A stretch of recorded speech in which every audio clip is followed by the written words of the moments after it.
Una sa lahat, dalawang mangingisdang lumalaban sa malaking alon. Paanong na-rescue sa Occidental Mindoro? Isa pang mangingisda lumambitin sa lubid. Sapul din sa video ang pagsagip sa dalawang bata sa gitna ng ragasan ng baha. At motoristang sumuong sa baha, nahulog kasama ng motor. Ang kanyang sinapit, alamin. Magandang gabi, Pilipinas. Sa Frontline tonight. Impeachment complaint laban kay Vice President Sara Duterte unconstitutional o labag sa batas ayon sa Korte Suprema. Pero hindi raw ibig sabihin absuelto na ang bise. Sa bakbakang General Nicolas Torre at Acting Mayor Baste Duterte, si Torre nag-training sa ulan habang si Duterte nag-traveling pa Singapore. Patay sa landslide sa Tagaytay, umabot na sa 3, habang sa Baguio, 4 na bahay ang natabunan ng gumuhong lupa sa kasagsagan niya ng bagyong Emong at Habagat. Saang mga lugar kaya ang uulanin pa ngayong weekend? At sa showbiz, boyfriend ni Taylor Swift, first time ipinasilip ang sweet moments nila ng love story singer-songwriter.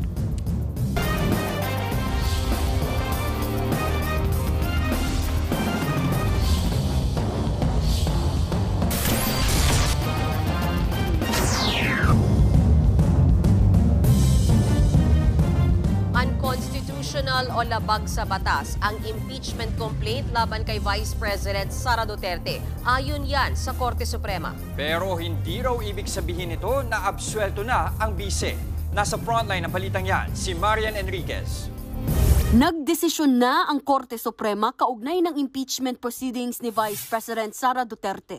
Sa inilabas na desisyon ng SC, sinabi nitong unconstitutional ang ika-4 na impeachment complaint kaya null and void na ito. Nilabag daw kasi nito ang 1-year bar rule kung saan isang impeachment complaint lang ang pwedeng ihain sa isang opisyal sa loob ng 1 taon. Pinuna ng Korte Suprema ang unang 3 impeachment complaint na inihain kay VP Sara sa Kamara noong Disyembre na hindi nila inaksyonan, inarchive at tinerminate noong February 5, 2025. Sabi ng SC, ang 1-year bar rule ay mag-uumpisa oras na madismiss ang reklamo gaya ng ginawa sa unang 3 impeachment complaint. Kaya ang susunod daw na impeachment complaint ay pwede lamang maihain sa February 6, 2026. Hindi rin daw nabigyan ng due process si VP Sara sa ika-4 na complaint. Kabilang dyan ay dapat daw alam ng lahat ng kongresista ang lahat ng ebidensyang sumusuporta sa reklamo. Dapat din daw nabigyan ng pagkakataon si VP Sara na marinig ang kanyang panig bago i-transmit sa Senado ang reklamo. Dahil itinuturing na walang bisa ang reklamo, hindi raw valid ang pag-transmit ng Kamara sa ika-4 na impeachment complaint sa Senado kaya wala itong jurisdiksyon sa impeachment proceedings. Pero hindi raw ibig sabihin itong inaabsuelto na ng Korte Suprema ang mga reklamo laban sa bise. Our fundamental law is clear. The end does not justify the means. Another quote, "There is a right way to do the right things at the right time. This is what the rule of just law means. This is what fairness or due process of law means, even for impeachment."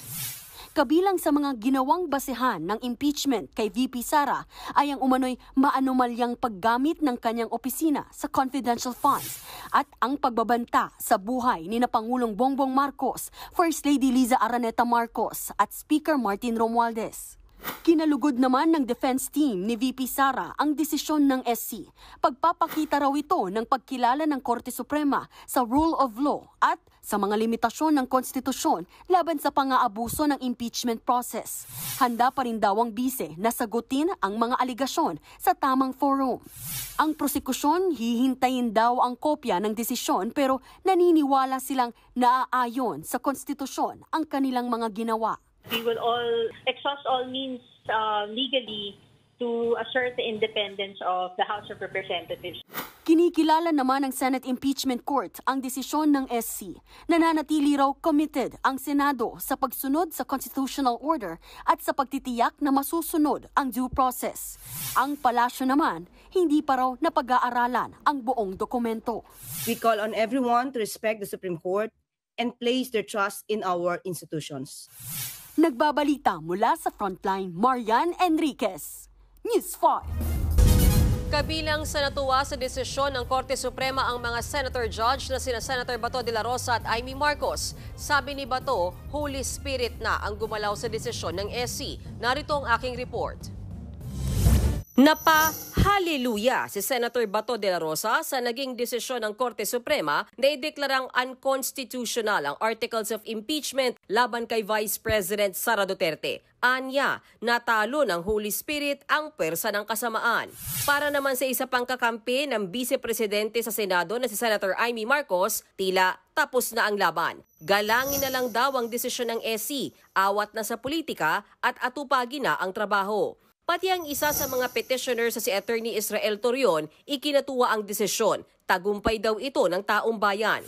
Pero si Senator Risa Hontiveros, dismayado. Isa raw sa pinagtataka ng senadora ay kung paano nalabag ang 1-year bar rule, gayong isang impeachment case lang naman ang iniakyat sa Senado. Naniniwala naman daw si Senator Bam Aquino, dapat ituloy ang paglilitis. Handa na kaming dinggin ang lahat ng ebidensya para makapagdesisyon ng patas bilang mga hukom.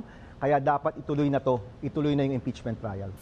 Tingin naman ni Senador Joel Villanueva, desisyon pa rin ng mayorya ang dapat manaig. Dapat daw pag-usapan ito ng mga senator judge sa loob ng impeachment court at magdesisyon sa tatakbuhin ng impeachment complaint. Will the impeachment court submit to the decision of the Supreme Court? Nangyari na yan nung time ng impeachment ni former Chief Justice Corona. So, ganun din yan, the same thing. Si Senator Tito Soto gustong marinig ang sasabihin ng mga taga-Kamara. Merong nag-a-advise sa akin na pwede raw namin pwedeng i-disregard ng Senate yung Supreme Court decision because it tramples over the work of the Senate na kahiwalay. Separate body kami. Idinaan naman sa indignation rally ng grupong ito ang pagkadismaya sa naging desisyon ng Korte Suprema. Pag walang trial, walang due process. At ang mas mapait dito, ang pinagkaitan ng due process ay yung taong bayan. Ang basa naman ni News 5 resident political commentator Ronald Llamas, tila may hinabol na deadline ang naging desisyon ng Korte Suprema. It wasn't entirely unexpected. More than 2 weeks ago, lumalabas na yung balita na yan. Dahil sa Lunes ay magkakaroon ng SONA. Sa Lunes ay officially magbubukas yung 12 Congress ng Senado na pwedeng pagbotohan yung impeachment na ipinasa sa kanila ng 19th Congress. Sa linggo na ang bakbakang General Nicolas Torre at Acting Mayor Baste Duterte. Pero matuloy kaya yan? Si Torre nag-training sa ulan habang si Duterte nag-abroad. Nasa frontline ng balitang yan, si Brian Castillo. Umulan man o umaraw, walang makakapigil kay PNP Chief Police General Nicolas Torre III. Naka-10 laps siya ng jogging. All out ang training para sa charity boxing match niya sa linggo. Ang tanong, sisipot ba ang makakasuntukan ng general? Paano kung si Acting Davao City Mayor Baste Duterte, aka ang original na naghamon, biglang lumipad pa Singapore? Confirmed daw yan ng Bureau of Immigration. Sa Davao International Airport pa nga raw sumakay si Baste. Pero Friday pa lang naman, may chance pang matuloy ang bakbakan. Pero teka, sabi ng source na malapit sa mga Duterte, matagal na raw planado ang Singapore trip ni Baste. At baka raw dumiretso ang acting mayor sa Dahig para dalawin ang nakakulong niyang ama sa ICC na si dating Pangulong Rodrigo Duterte. Nauna nang naglapag ng kondisyon si Baste bago raw siya tumapak sa boxing ring. Sabi niya, pakiusapan mo yung amo mo na presidente and let it come out of his mouth that all elected officials should undergo a hair follicle drug test. Ang kuya naman ni Baste, meron ding kondisyon. Papirmahon sa siguro na itong kalaban, basig mapuruhan, mamatay, mapriso ko igsuon. Basta sabi ni Torre, nasa kanya na yun, whether he shows up or not. Abangan na lang natin kung may magsusuntukan ba sa linggo o hanggang salitaan lang ito. Nagbabalita mula sa frontline. Brian Castillo, News 5. Umakyat na sa 26 ang patay sa panalasa ng bagyong Krising, Emong at Habagat. Kabilang na riyan ang 3 natabunan ng landslide sa Tagaytay. Nasa frontline ng balitang yan si Gary De Leon.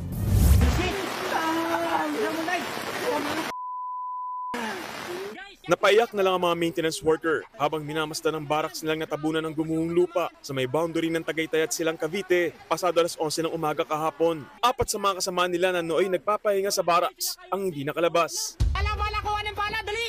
Sinubukan nilang sagipin ng mga ito pero nahirapan sila dahil sa makapal na putik at mga bato.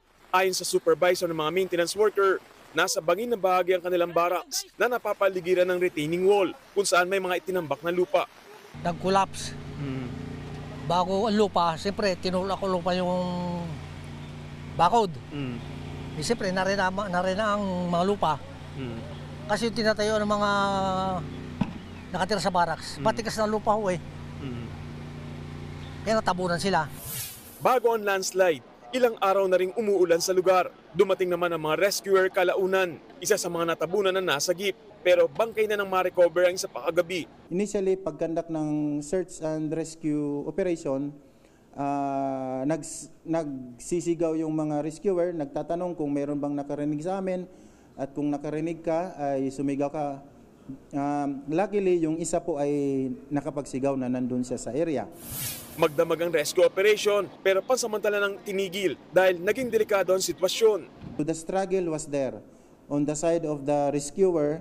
Even doon sa aming backhoe na dinala doon, lumulubog siya ng lumulubog habang patagal siya nandun sa area ng pinangyarihan. Alas 7 kaninang umaga muling nagkukay ang mga otoridad. Dito na nakuha ang ikatlong biktima. 6 na oras pa ang lumipas bago nakuha ang ika-4 at huling biktima. Kinordon na ang lugar para hindi napuntahan ng ibang tao. Iniimbestigahan na ng mga otoridad kung mayroong dapat managot sa nangyari. Nagbabalita mula sa frontline, Gary De Leon, News 5.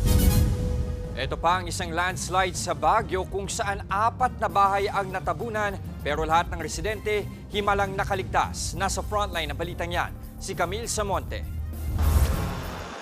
Nagkasira-sira matapos mabagsakan ng puno at gumuhong lupa ang bahay na ito sa Purok 2, Outlook Drive sa Baguio. Ang loob ng bahay puno ng putik. Ayon sa may-ari ng bahay na si Morgan Calase, bago ang landslide, may rumagasang tubig sa likod nila at natangay siya palabas. Yung pala, naipon yung tubig doon sa taas, biglang bumuswak doon sa likuran namin. Tapos sumunod yung malaking kahoy na nadaganan yung bahay ko. Habang ang pamilya niya naiwang natrap sa loob ng bahay. Ang kaanak niyang si Delia, nakausap naming karga-karga pa ang 3 buwang gulang na sanggol na nakaligtas. Ginawa raw ni Delia ang lahat para makaligtas ang kanilang pamilya. Emosyonal niyang ikinwento sa amin ang nangyari. Inakyat ko sa bubong kasi mayroong open doon. Tinulak ko na lang po. Pinilit ko tapos yun. Inuna ko yung batang maliit. Please, pakikuha niyo, sabi ko. Tapos sinunod-sunod ko itong 3 na. Inangat-angat ko. Anong pasalamat ko ng Panginoon Diyos. Buhay ang pamilya ko. Dinala sa ospital ang isa niyang anak na lalaki na nagkasugat ng mabagsakan ng puno. Dito sa aking likuran makikita ninyo, yan yung malaking bahagi na yan yung lupa na gumuho at natabunan na nga niyan yung ilang kabahayan dito sa ilalim sa Outlook Drive sa Baguio City. Kaya naman nagtutulungan na ngayon yung Baguio LGU na maklear itong mga nagbagsakan na malalaking puno. Pero may isa pang puno na nakatayo dito at kung magtutuloy-tuloy ang malakas sa buhos ng ulan at mas lalo pang lumambot ang lupa, posible na rin niyang bumagsak anytime at mabagsakan pa itong mga natitirang bahay dito sa ilalim. Sa kabuuan, 4 na bahay ang apektado ng landslide sa Purok 2. Ligtas ang lahat ng nakatira rito. Kanina, personal na ininspeksyon ni Mayor Benjamin Magalong ang lugar at nagbigay ng tulong. Sa pilitan na ring inilikas sa mga apektadong residente lalo't sunod-sunod na ang landslide sa lugar. Nagsibagsakan naman ang mga bato at debris sa tollgate ng Cannon Road. Hindi na rin madaanan ng mga motorista ang tunnel dahil sa landslide. Doon sa nangyari doon ngayon, talagang totally ma-close yun. Until such time na i-clear yun ng DPWH. Anyway, yung DPWH naman, tuloy-tuloy rin naman yung kanilang pag-monitor at sa Kupan Virac, Itugon Benguet naman, kita ang pagragasa ng tubig at malalaking tipak ng bato. Tinangay din nito ang hanging bridge sa lugar. Binaha rin ang strawberry farm sa La Trinidad, Benguet dahil sa walang tigil na pag-ulan. Nagbabalita mula sa Frontline, Camille Samonte, News 5. Nakakadiring burak ang humalo sa bahang pumasok sa mga bahay sa Olongapo City. At live mula sa Olongapo, nasa frontline ng balitang yan si Rainiel Pawid. Rainiel, anong sitwasyon dyan? Mayan, simula nga kaninang alas 8 ng gabi ay nagsimula na namang bumuhos ang malakas na ulan dito sa may Olongapo City. At kahit nga papunta na yan sa pagtaas ng malaking tubig dito sa may ilog ng Barangay Calaclan, ay marami pa rin sa ating mga kapatid ang ayaw lumikas. Nagmukha ng water park ang Barangay Lower Calaclan sa Olongapo City sa Zambales. Pinalala ang baha ng umapong na ilog. Ang nakakadiri pa, hindi lang baha, kundi bahang may burak ang pumasok sa ilang bahay. Taon-taon po ganito eh. Naging ganito po. Mabaho po kasi yung iba galing na sa yung sa mga palikuran na nila. Kahit delikado yan sa kalusugan, hindi pa rin sila lumikas. Sanay na raw kasi ang mga residente rito. Ang solusyon dyan ng kanilang lokal na pamahalaan, palalimin ang ilog. Pag nilaliman mo yung ilog, siyempre yung bibig sa dulo sa kailangan malalim din eh. Ang mga taga-Upper Calaclan naman, soil erosion o unti-unting pagguho ng lupa ang kinatatakot. Sa gabi, hindi po kami makatulog kasi inaano po namin baka mamaya biglang lalakas yung ulan, babagsak yung bahay namin. Sa baba ng bahay ni Serenelda, pansamantalang itinigil ang paggawa ng bypass road. Nagkakalaglagan kasi ang mga putik mula sa site. Pero depensa ng nangangasiwa sa road project, walang landslide sa lugar. Sabi nila landslide, daming nag-evacuate. Wala naman, ni isang bahay dyan wala. Wala pang planong magdeklara ng state of calamity ang city government. Pero tuloy-tuloy ang pagbibigay ng food packs para sa mga apektadong residente. Sa Arayat, Pampanga, halos masira ang bakal sa bahagi ng Candating River. Halos matibag din ang mga lupang kinatitirikan ng ilang bahay sa gilid ng ilog. Ang Candaba Baliwag Road tila naging leisure park dahil pinagswimingan pa ng mga residente. Pagdating naman sa bahagi ng Bacolor at San Fernando City, sandamakmak na basura naman ang bubungad.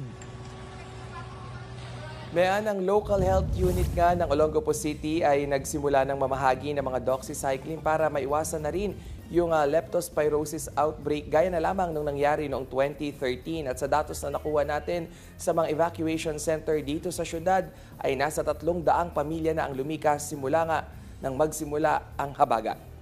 Mayan. Maraming salamat sa iyo, Rainiel Pawid. Lagpas tao ang baha sa Alaminos, Pangasinan. Ang ilang residente na trap sa bubong ng kanilang bahay. Live mula sa Pangasinan, nasa frontline ng balitang yan si Kari Kitor. Kari, umuulan pa ba dyan?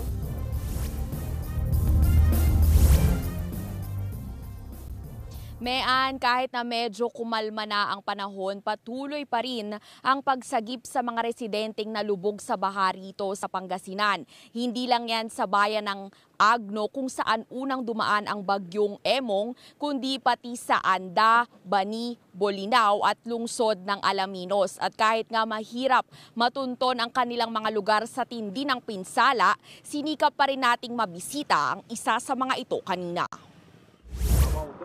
Sakay ng bangka, binaybay ng News 5 kasama ang local responders ang mistulang floating village na ito sa barangay Poblasyon sa lungsod ng Alaminos sa Pangasinan. Kasama natin ngayon ang mga rescue personnel mula sa Philippine Coast Guard at sa Alaminos CDRRMO. Nandito tayo kasi sa barangay Poblasyon para i-rescue yung mga kababayan natin na nandito pa rin. Lagpas tao na kasi ang baha rito. Kung makikita nyo sa likod ko, lubog din yung mga puno at maging yung mga bahay, kaya andito tayo para sunduin na sila mismo. Namataan namin ang pamilyang nakaupo sa bubong ng kanilang bahay, nag-aabang ng saklolo. Agad-agad naman silang pinuntahan ng kasama naming rescue team. Sumakay sa aming bangka ang isang nanay at kanyang anak na batang lalaki. Pero ang magkapatid na lola, pinilit pa ng mga rescuer. Napapayag naman ang 65 years old na si Lola Rebecca. Kung maaari, ayaw naming iwanan yung mga gamit namin, wala na kami pambili. Matagal nang ganito ang buhay namin, ma'am. Ngayon lang po, mula noong 1997, ngayon lang po merong nag-rescue sa amin na taga-media. Pero ang isang lola, nagmatigas at hindi na talaga sumama sa amin. Okay lang po kami, kawawa naman po yung mga gamit namin po. Kawawa po kayo kapag po. Hindi, okay na po. Sige po. Bumababa naman na po. Babalikan na lang daw ng mga rescuers si Lola para pilitin ulit na lumikas na. Kabilang ang lugar na pinuntahan ng News 5 sa 15 barangay sa Alaminos City na lubog sa baha. Bukod dyan, sa bayan ng Calasiao, 300 residente ang inilikas din ng PCG dahil sa matinding baha. Ilang pamilya rin ang nirespondihan sa abot-hitang tubig sa Urbis, Tondo. Sa bayan ng Agno kung saan naglandfall ang bagyong Emong, maraming bahay ang nasira, pati kapilya at government establishments. Mga natumbang puno at poste ng kuryente at nahulog na signboard naman ang humambalang sa kalsada sa bayan ng Labrador. Sa Mangaldan, nalunod ang 14 anyos na binatilyo. Napabitiw sa tulay ang biktima at nahulog sa ilog nang kilitiin siya umano ng kanyang pinsan. Mayan, balikan ko rin yung tanong mo kanina tungkol sa lagay ng panahon dito ngayon sa Pangasinan. Sa mga oras na ito ay wala ng ulan. Actually, buong gabi yan, halos wala na tayong ulan na naramdaman. Umaambon-ambon na lang pero tumitigil din ito agad. Kaya gaya nga ng nabanggit ko rin kanina ay medyo kumalma na ang panahon dito. Ayon naman sa Pangasinan PDRRMO, 19 na bayan at lungsod pa rin ang baha. 10 raw dyan ang nagdeklara na ng state of calamity at posibleng madagdagan pa. Balik sa'yo, Mayan. Maraming salamat at ingat pa rin kayo dyan, Caricator.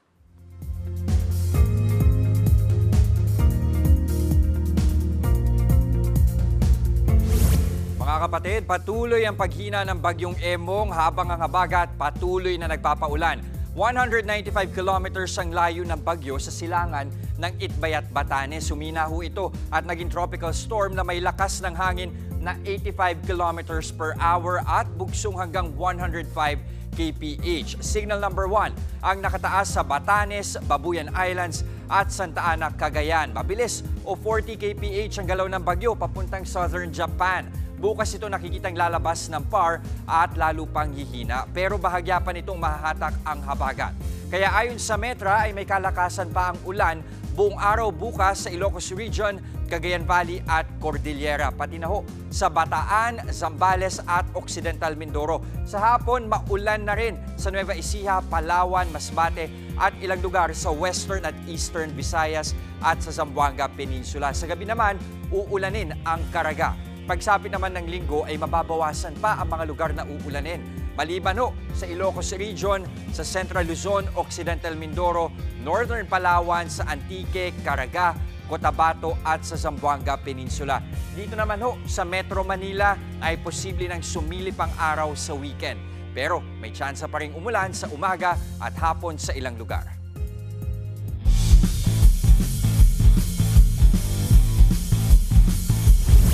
Champion ng San Miguel Beermen sa 2025 PBA Philippine Cup. Nakuha ng Beermen ang kampyonato kontra TNT Tropang 5G sa Game 6. Final score, 107-96. Nagtapos ang serye sa record na 4-2 pabor sa Beermen. Itinanghal daw ang Finals Most Valuable Player o MVP, si Jericho Cruz. Susunod ang buwis-buhay na mga pagsagip ng mga rescuers sa mga residenteng stranded sa baha. At sanggol na mag-isa sa loob ng sasakyan, iniwan ang kanyang mga magulang na inunang pumarty sa bar. Magbabalik pa ang Frontline Tonight.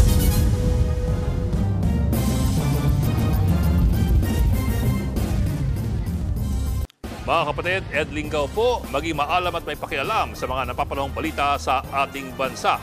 Para sa mas malilimang pagtalakay at paghimay sa mga issue at headlines, mag-follow at mag-subscribe sa social media pages ng News 5.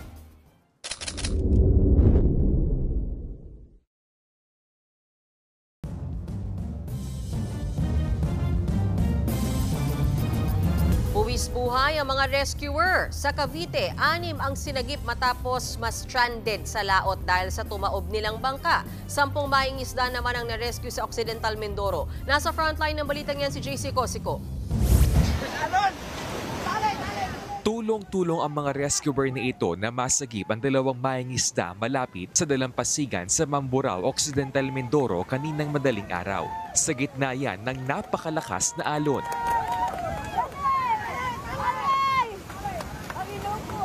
Sa huli ay naligtas naman sila. Ayon sa mga otoridad, na-stranded ang dalawang mangingisda sa dagat na mapigtas ang lubid sa malaki nilang bangka na kumukonekta sa tulay dahil sa malakas na ulan. Nasagip din ang mangingisdang ito na lumambitin naman sa lubid ng kanilang bangka pabalik ng tulay. Sa kabuuan, 10 mangingisda ang na-rescue sa Mamburao. Sa Occidental Mindoro pa rin, matinding panganib din ang hinarap ng rescuers para sagipin ang ilang residente sa gitna ng rumaragasang baha sa Barangay Tibag. Tulong-tulong ang rescuers sa paghatak sa lubid. 2 pamilya ang nasagip at dinala sa evacuation center. Pinuntahan din ng mga rescuer ang 2 bangkang tumaob sa dagat na sakop naman ng Barangay Bukana, Ternate, Cavite. Ayun ang tumaob. 4 sila. Sakay na mga ito ang 6 na mangingisda na na-stranded sa dagat. Gumamit na rin ng lubid at salbabida ang rescuers panghatak sa kanila. Tawa mo yan. Sa huli ay naligtas naman ang lahat ng 6 na mangingisda. Nagbabalita mula sa Frontline, JC Cosico, News 5. Kaugnay naman po ng desisyon ng Korte Suprema na ideklarang unconstitutional ang impeachment complaint laban kay Vice President Sara Duterte, makakausap natin live sa Senate Impeachment Court spokesperson Attorney Reggie Tonggol. Good evening po, Attorney. Good evening sa inyo, Mean, at sa inyong mga tagapagnood. I'm with Jess De Los Santos, sir. Good evening po, Attorney. Okay, Attorney, unang tanong, anong hakbang ng impeachment court? Siyempre, ang tanong naming lahat dyan, meron pa po bang impeachment trial after ng desisyon na ito ng SC? Well, kung makikita natin yung mga previous actions ng Senate President bilang presiding officer ng impeachment court, they are actually deferring to what the Supreme Court will decide on. So kung makikita natin yun, no, pagbabasehan natin yun, yung mga susunod na action ay ganun din, consistent doon sa paniniwala na yon na ang final na desisyon sa mga gantong mga issues ay yung Korte Suprema. So titingnan natin kung paano magde-decide yung majority pagdating ng opening ng 20th Congress sa 29. Pero Attorney Jess De Los Santos ulit, ano ho yung reaction ninyo dun sa mga nagsasabing tila ho inihabol itong desisyon ng Supreme Court sa papalapit na sona ng Pangulo pagdating ho sa Lunes? Well, they are justified in stating their grievances kung hindi sila sang-ayon doon sa pagkakataon o oras ng pagdedesisyon ng Korte Suprema. Pero hanggang ganun lang yun, opinion lang nila yun. So we cannot second guess why the Supreme Court released it today. It may have released it yesterday or tomorrow, pero they decided to release it today. So we cannot second guess kung ano talaga yung motivasyon ng Supreme Court. Attorney, siguro kayo yung makakapagbigay ng linaw sa amin kasi ang dami ng senador ang nagpahayag, nagbigay ng statement nila tungkol dito. May ilang nagsasabi na tapusin na yung trial, sundin na lang kung ano yung gusto o naging desisyon ng SC. Pero kayo po bilang spokesperson ng impeachment court, what you're saying is magbobotohan pa rin at mayorya ang masusunod. Tama po ba? Tama yan. Katulad din ng desisyon ng Korte Suprema dito sa kasong to. No? Sinabi ng Supreme Court na ang 1/3 ay hindi ang House of Representatives. Kailangan dumaan sa proseso yon. Kaya isa yon sa mga points of law na binahagi ng Supreme Court. So ganun din dito sa Senado bilang collegial body, hindi lamang po isang tao ang magdedesisyon nito kung susunod sila o hindi doon sa desisyon ng Korte Suprema. So kailangan itong pagbotohan at kung ano yung mapagbotohan na yon ng mayorya, yun yung masusunod. Theoretical, speculative. Kung hindi po kilalanin ng Senado, may constitutional crisis po bang? Is there a looming constitutional crisis? Tama ka dyan, Mean. No? Isa yun sa mga iwi-weigh at ibabalance ng bawat senador sa kanilang pagboto kung irerespetuhin nila yon at hindi na itutuloy yung trial o hindi nila rerespetuhin yun at itutuloy nila yung trial. Kung gano'n ang mangyayari at sa susunod na mga pagkakataon, merong mga question about these things, laging mag-iisip ang taong bayan, ang mga iba't ibang mga sektor sino na susundin natin?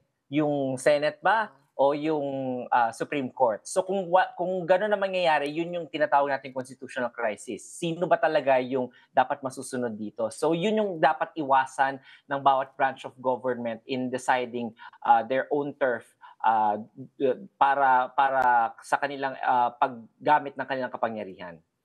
Attorney, some members of the House of Representatives also find it parang procedurally questionable yung naging desisyon ng Supreme Court given daw na hindi sila binigyan ng formal na pagkakataon to file a formal comment on the decision of the Supreme Court. Kayo ba at least sa panig ho ng Senate Impeachment Court, meron ho bang at least sentimiento yung mga senador tungkol dyan?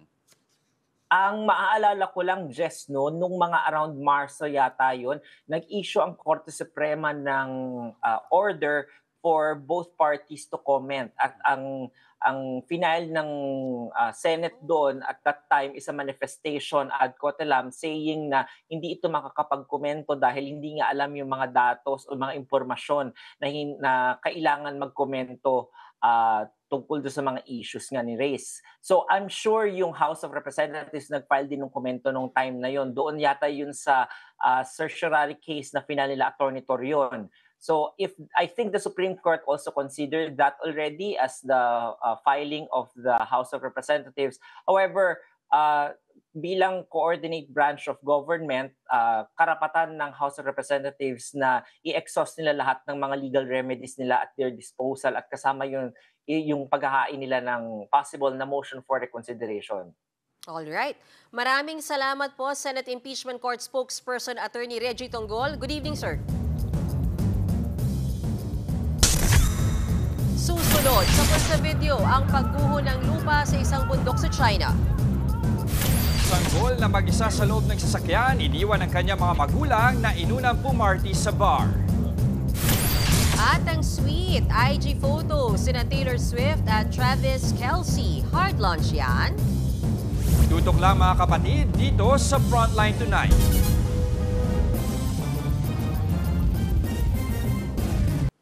Mga kapatid, Mean Los Baños po, huwag magpahuli sa mga balita at impormasyong dapat ninyong malaman. Para sa mas malawak na balitaan at diskusyon, mag-follow at mag-subscribe na sa social media pages ng News 5.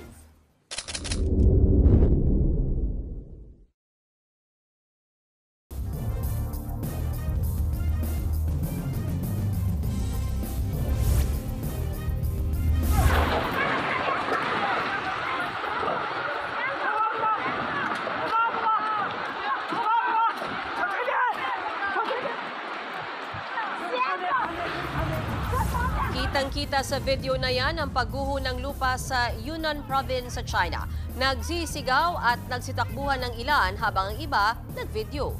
Ayon sa lokal na pamahalaan, wala namang namatay pero nag-brownout at may nasirang kalsada. Nagdeklara na ng martial law sa 8 distrito sa Thailand.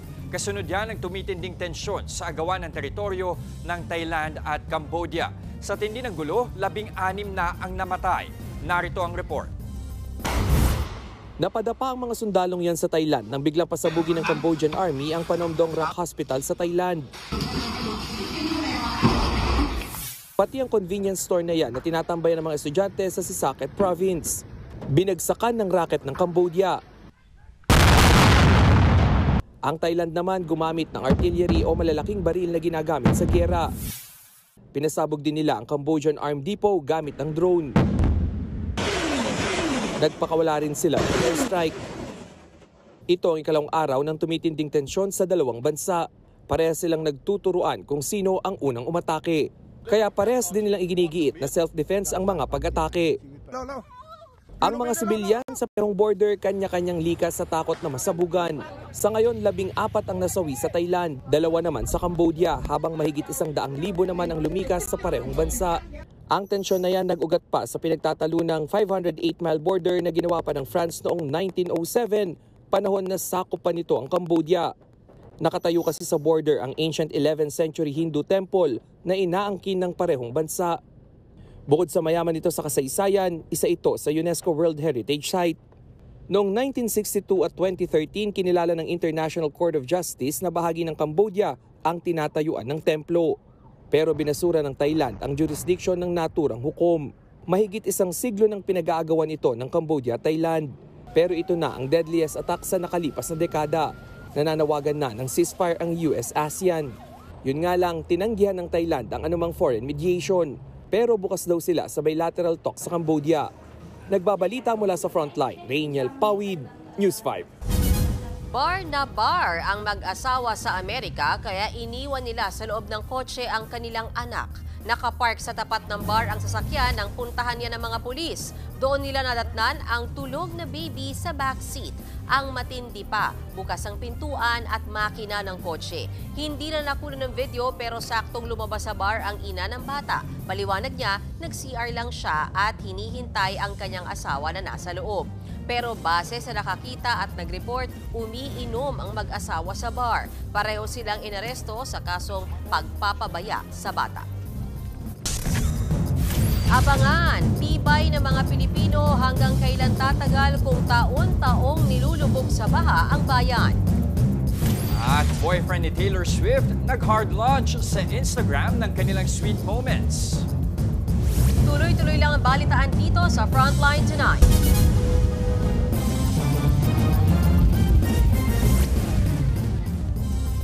Mga kapatid, Johnny Alipon po, maging updated sa latest entertainment at lifestyle.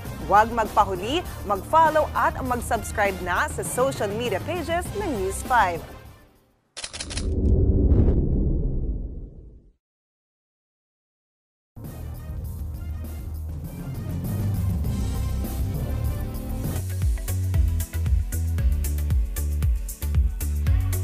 For the first time, pinasilip ng boyfriend ng superstar na si Taylor Swift ang sweet moments nila sa Instagram.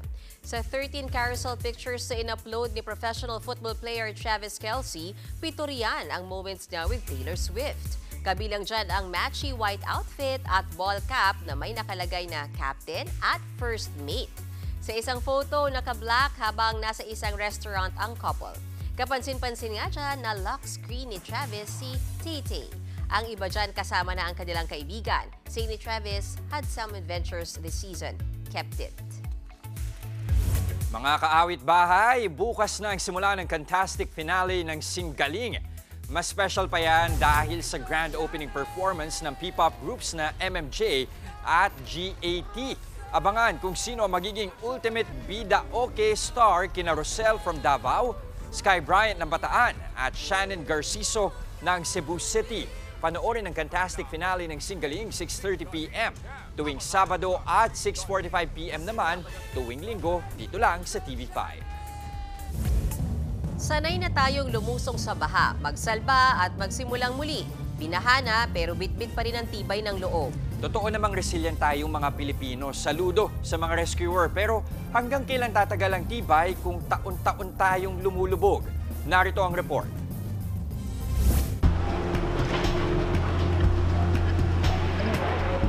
Isang linggong walang patid ang buhos ng ulan. Bawat araw, lumalalim ang baha. Bawat gabi, napupuyat ang mga nasalanta. Dito sa Malabon, binibilang ni Jomar Uy ang mga gamit na naabot ng baha. Mga sapatos, lagayan ng plato, pati kama. Ito, inigaan po namin yan. Nalubog na po siya. Ilang araw na po nakalubog yan, kaya kinalawang na. Nagbibigay naman ng tulong ang mga lokal na pamahalaan pero tila hindi lang ulan ang paulit-ulit, kundi pati ang pangakong bubuti rin ang sitwasyon. Buti na lang nariyan ang mga maaasahang rescuer. Una sa baha, una sa kalamidad. Pero hindi sila dapat ang laging huling pag-asa. May tibay ang mga Pilipino. Yun nga lang, sa bawat bagyong dumarating, kailan darating ang panahong hindi na tibay na lang ng loob ang puhunan. Nagbabalita mula sa Frontline, Marian Enriquez, News 5. Saludo sa mga rescuers, saludo sa mga kababayan natin. Pero ang tanong talaga dyan, kailan pa matatapos itong paulit-ulit na problema na ito? baka isang bagay na antabayanan natin sa sora ng Pangulo sa Lunes, di ba? How we will address it, di ba?